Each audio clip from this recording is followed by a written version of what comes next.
Заставлять учителей выполнять. Мұғалімдерді мәжбүрлеуді тоқтатамыз. Қазір ұстаздар жұртқа жол жүру билеттерін таратады, үйлерді аралайды, статистикалық мәліметтер жинайды. Мұғалімдерді жұмсауға тыйым салатын үкіметтің қаулысын әзірлеуге кірістік. Сен кімсің? Директор деп атам деген сөз сен неге келмейсің?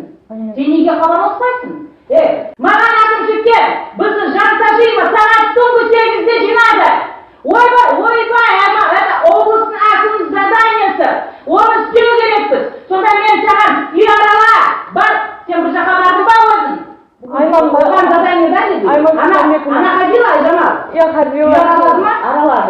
Аралады. Қашаған кейін отырды? 7-ге дейін отырдық, 7-ге дейін отырдық. Баста списокқа барлық выявленный адамдардың статусы жазып шықтық. Бұның үйі молодец, ана молодец. Мақұл деген сайын сен мақтанып кеттің. Давай, шық кабинеттен.